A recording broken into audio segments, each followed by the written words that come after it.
Ever wondered what it's like to be stabbed by a sword before you even see it coming? Roman soldiers didn't mess around.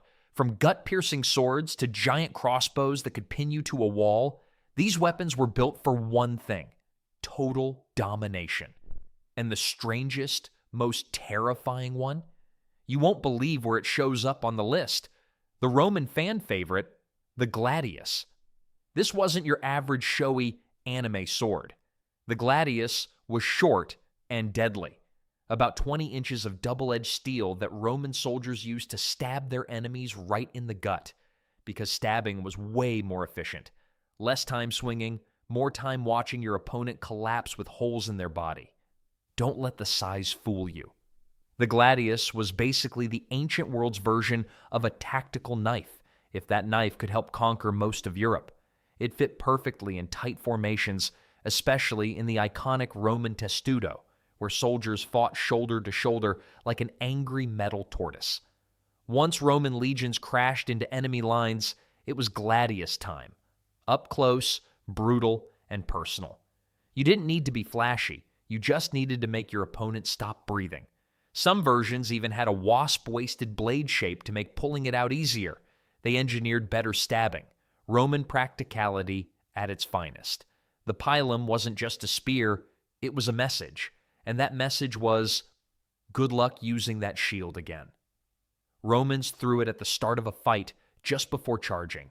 If it landed, it didn't just wound you. At around 6 feet long, the pilum looked simple. Wooden shaft, iron tip. But the genius was in the tip itself. The metal was soft. Once it hit a shield, it bent. That made it almost impossible to pull out. You either dropped your shield or you fought with a giant metal rod hanging off your arm. And the damage didn't stop there. Because it bent, enemies couldn't throw it back. You couldn't reuse it. That meant fewer weapons ending up in enemy hands, and more chaos when it landed. Legionaries carried a couple into battle. One good throw could tear through armor, split shields, or even wound the man behind it.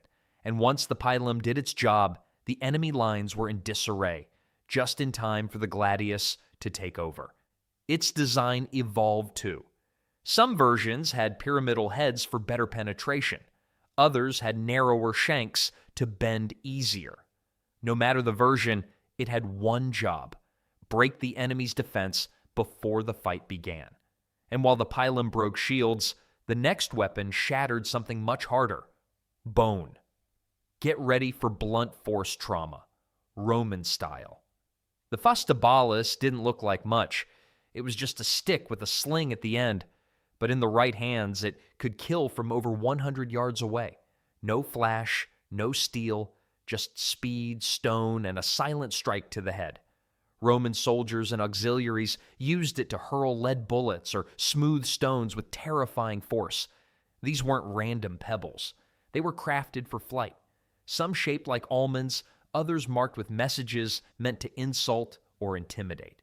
Getting hit with one wasn't just deadly, it was humiliating. The staff gave the sling more range and power.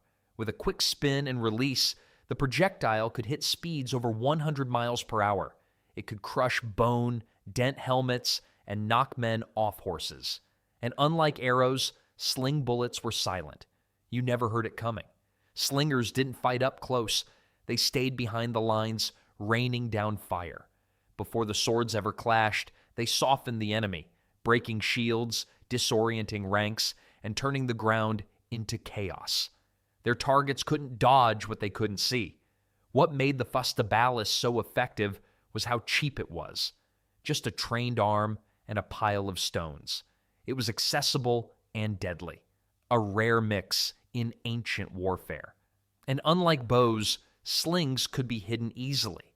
That made ambushes more dangerous. You might think you were chasing unarmed men until the sky filled with bullets. And the next weapon?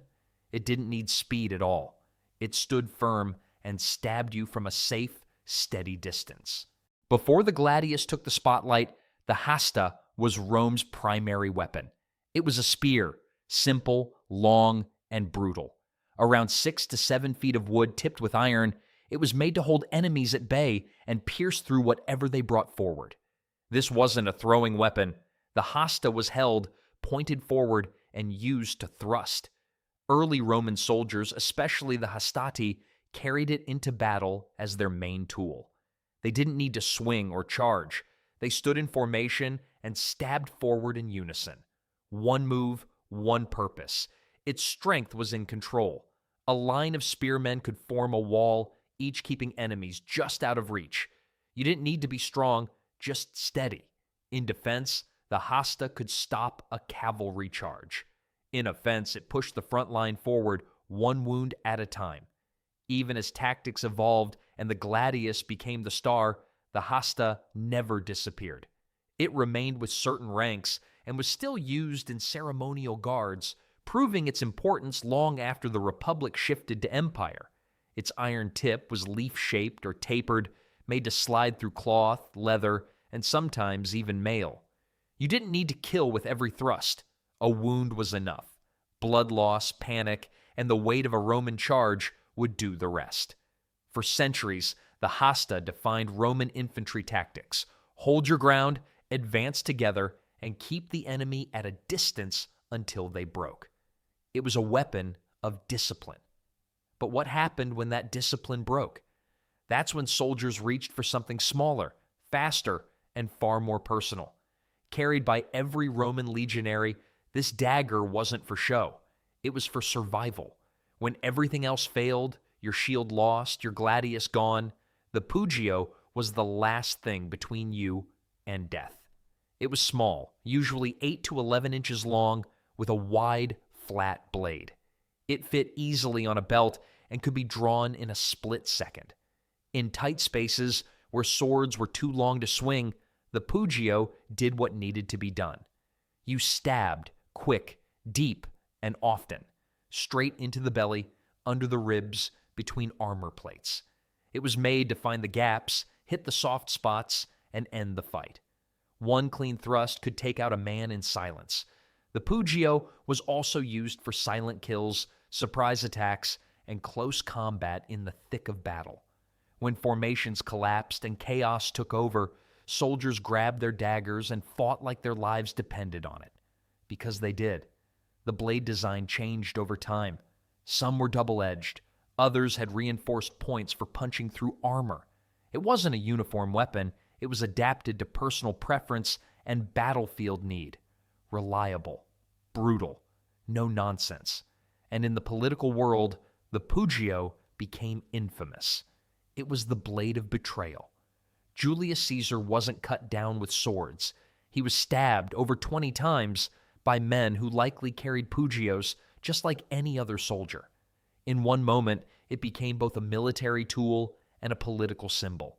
It was never the first weapon drawn, but when it appeared, it usually meant one thing: someone was about to die. While the Puio brought quiet death, the next weapon came with noise. Heavy, crushing, bone-breaking noise. The mace didn't cut. It crushed. That was the point. In a world of swords and spears, this weapon skipped precision and went straight to destruction. A heavy metal or stone head fixed to a wooden handle, simple, brutal, and devastating.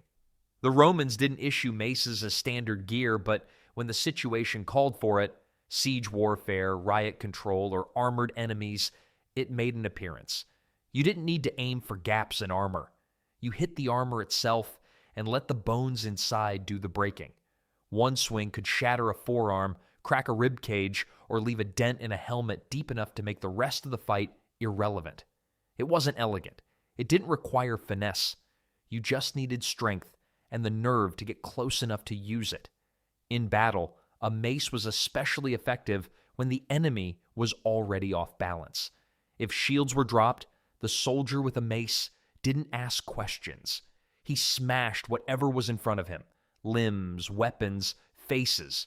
Everything broke eventually. It was also psychological. Watching someone's armor buckle under a single hit had a chilling effect. It told everyone around, you're not safe, even in full gear. And that kind of fear could end a fight before it started. Some versions had flanges or knobs to concentrate force into a smaller impact zone, making it even deadlier. These weren't decorative. They were designed to split skulls more efficiently. Not all Roman weapons were meant for killing. Some were designed to punish, to scar, and to send a message: pain over death. And that's exactly what comes next. The scourge wasn't a battlefield weapon. It didn't lead charges or win wars, but it was just as feared. A whip made of leather cords, each tipped with metal or bone. It was used to punish, not kill. And sometimes the punishment was worse. Roman soldiers knew it well. So did criminals, slaves, and anyone who stepped out of line. One lashing was enough to tear open skin. Several could peel it away completely. The scourge had one purpose: pain. It didn't need a blade or a sharp point. The knots and fragments at the ends dug in, caught flesh, and ripped it away on the pullback. Soldiers could be flogged for disobedience. Slaves might be punished publicly to send a message. And in some cases, scourging was used as a prelude to execution. By the time it was over, a person might not even have the strength to stand, if they were still conscious at all. Its use was calculated. The Romans didn't do this for fun. They did it to maintain order. Fear kept the ranks tight, kept slaves quiet, and reminded everyone of who held power. The scourge was a tool of control, and it worked.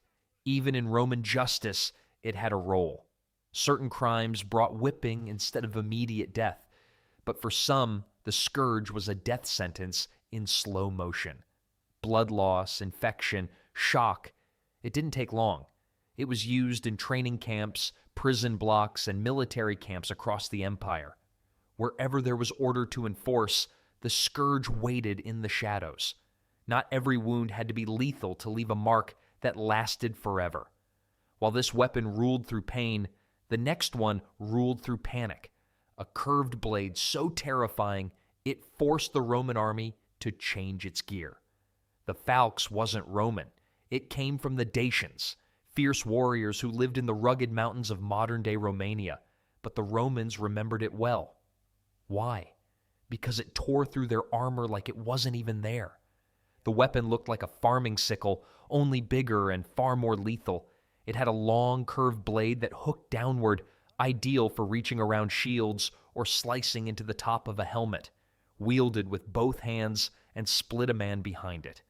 The first time Romans faced it in battle, they weren't ready.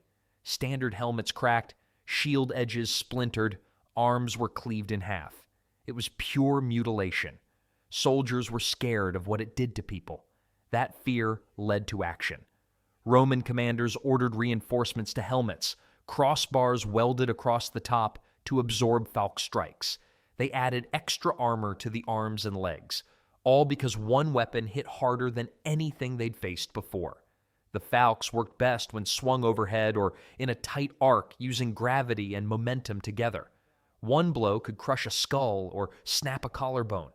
It wasn't elegant, it was raw power, and that power turned the tide of more than one battle in Dacia's favor. The Romans eventually adapted and won the war. But the falx left its mark, not just on the battlefield, but on Roman design.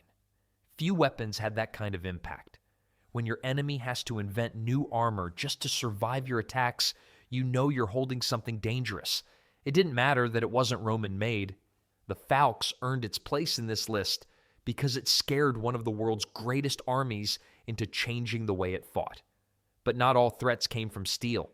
Sometimes the deadliest Roman weapons had fur, fire, and fangs. Not every Roman weapon was forged in a smith's fire. Some were found in the forest, the kennel, or the barn. The Romans, ever practical, knew that fear was just as useful as steel, so they turned to fire and animals, two forces that couldn't be reasoned with and didn't follow orders. In siege warfare and chaotic battles, Roman commanders sometimes unleashed war dogs. These weren't pets. They were trained to bite, tear, and panic enemy ranks. They were big, fast, and used to noise. Once released, they aimed for throats, limbs, anything they could grab. You weren't fighting a soldier. You were fighting survival instincts with teeth. But dogs weren't the strangest part. There were also pigs, soaked in pitch, set on fire, and driven toward enemy formations. It sounds ridiculous until you realize how terrifying a flaming, screaming animal charging at full speed could be. Horses bolted. Soldiers dropped formation. Fire did the rest. Sometimes the pigs weren't even set on fire. The Romans discovered that the sound of squealing pigs scared enemy elephants, especially during their battles with Eastern armies. A panicked war elephant could destroy its own side's lines before the real battle even began. Rome also used flaming projectiles, oil pots, and tar-soaked logs rolled downhill. It was less about killing and more about chaos. If a fire could disorient the enemy long enough for the legions to close in, it had done its job. And then there were beasts in the arena. Lions, leopards, bears. These weren't battlefield tools, but they were part of Rome's show of power. Executions, punishment, and intimidation by wild animal were all very real. The message was clear. Even nature obeys Rome. But when Rome did want control, when it wanted total, precise mechanical death, it turned to one of the deadliest machines in the ancient world. The ballista wasn't held in hand. It wasn't swung or thrown. It was mounted. Built like a massive crossbow, it used twisted rope and tension arms to hurl bolts the size of fence posts across the battlefield. It didn't aim for one man. It aimed through him, and the two standing behind. This wasn't a weapon for quick raids. It was brought in when the Romans wanted dominance from a distance. During sieges, it could launch iron bolts over walls, destroy gates, or rip through enemy formations before they even got close. In the field, it served as mobile artillery, set up behind the legions, picking off leaders, cavalry, or any poor soul not hiding behind something solid. The bolts moved fast, too fast to dodge. And when they hit, they didn't just puncture, they shattered. Wood, bone, armor didn't matter. A single strike from a ballista could kill a man instantly or pin him to a shield like a bug on a board. Smaller versions existed too. These were called scorpions, portable and easier to operate, used for rapid fire. They were mounted on walls, ships, even siege towers. The Romans treated them like snipers: fire, reload, fire again. And unlike archers, these machines didn't tire. It was psychological. Enemies who saw a ballista wheeled onto the field knew what it could do. The sound alone of the ropes tightening, of the snap, was enough to make men flinch. You didn't run from a sword, but you ducked from a ballista, and Rome used them in every major campaign, from Britain to Jerusalem. When a city resisted, this was the tool to break it. Not just with force, but with precision. It was a symbol of control, of engineering, of a military that didn't need brute strength to win, just good angles and heavy rope. The Gladius ended fights.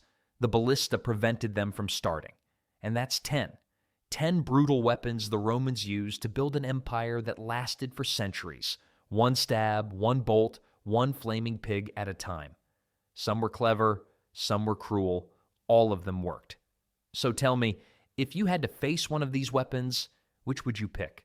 Would you take your chances with a pilum to the shield, or try your luck dodging a ballista bolt? Drop your answer in the comments. And if you want more hard-hitting history like this, hit that like button, subscribe, and ring the bell. Because we're just getting started. Rome wasn't built in a day, but with weapons like these, it sure came close.